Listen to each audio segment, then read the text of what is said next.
নরসিংদীর রায়পুরা উপজেলার সায়দাবাদ এলাকায় র্যাব ১১-র অভিযানে বিপুল পরিমাণ দেশি-বিদেশি অস্ত্র ও গোলাবারুদ সহ ৮ জন সন্ত্রাসীকে গ্রেফতার করা হয়েছে।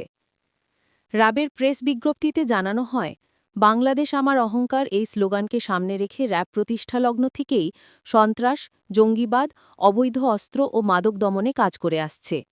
এরই ধারাবাহিকতায় র্যাব ১১ নারায়ণগঞ্জের নরসিংদীর রায়পুরায় বেশ কয়েকটি ঘটনা ঘটেছে। এই ঘটনাগুলো মূলত আধিপত্য বিস্তারকে কেন্দ্র করে কিছু সংঘবদ্ধ গ্রুপ যারা নিজেদের এলাকায় আধিপত্য বিস্তারকে কেন্দ্র করে এই ঘটনাগুলো ঘটেছে এবং যেখানে ব্যাপক প্রাণনাশ এবং আহতের ঘটনা ঘটেছে অনেক। আপনারা জানেন যে গত কয়েক মাস আগে একটি ঘটনায় 4 জন নিহত হয়েছে এবং যেখানে 35 থেকে 40 জনের মতো আহত হয়েছে।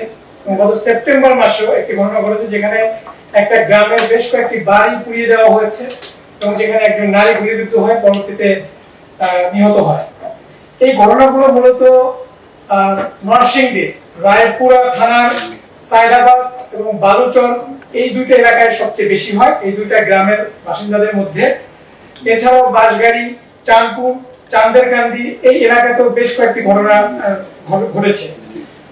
এই ঘটনায় তারা যে লোকালি মেইড ক্যাটা করে থাকে, বর্ষার মতো এইগুলো ব্যবহার করে থাকে, দা ইউজ করে থাকে। এছাড়াও লোকালি মেইড কিছু অস্ত্র এবং বিদেশ থেকেও আনা, আমরা গতকাল যে অপারেশন অভিযান পরিচালনা করেছি সেখানে আমরা বিদেশি অস্ত্র সহকারে প্রায় 11টি অস্ত্র উদ্ধার করি এবং বিপুল পরিমাণ শটগানের গুলি পাই আমরা সেখান থেকে এবং কিছু পিস্তলের গুলি উদ্ধার করি।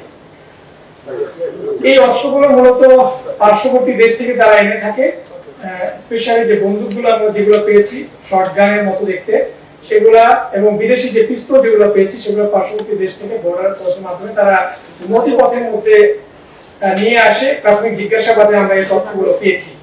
এছাড়াও তারা কক্সবাজারের যে মহেশখালী এবং যে পাহাড়ি এলাকা রয়েছে এই এলাকায় কিছু কারিগর রয়েছে, সেখান থেকেও তারা এই অস্ত্রগুলো কালেক্ট করে থাকে এবং তারা কখনো কখনো ওই জায়গা থেকে কারিগর তাদের এলাকায় নিয়ে এসে এখানে বসে বানায়, এরকম তথ্য আমাদের কাছে আছে, পেয়েছি আমরা। এই যে নরসিংদীর যে ঘটনাগুলো গত কয়েক মাস ধরে ঘটছিল সেটার প্রেক্ষিতে আমরা আমাদের গোয়েন্দা তৎপরতা এবং আমাদের নজরদারিটা বৃদ্ধি করি এবং সেখানে আইন শৃঙ্খলা পরিস্থিতি স্বাভাবিক রাখার লক্ষ্যে এর আগে কয়েকটি অভিযান পরিচালনা করা হয়েছে, যৌথ অভিযান পরিচালনা করা হয়েছে যেখান থেকে লোকাল অস্ত্র উদ্ধার করা হচ্ছে।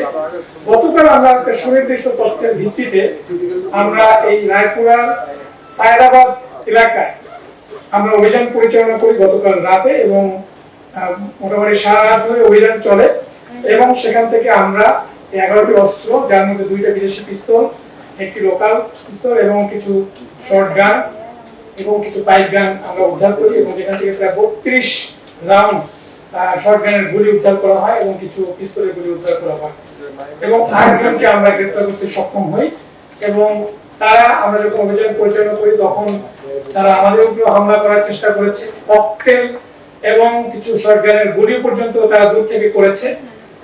যাই হোক আমরা সেফলি আমরা ওখান থেকে 8 জন সহকারে এবং উদ্ধারকৃত মালামাল সহকারে আমরা সেখান থেকে আসতে পেরেছি এবং যারা গ্রেফতারকৃত তাদের বিরুদ্ধে আইনানুগ ব্যবস্থা প্রক্রিয়াধীন রয়েছে।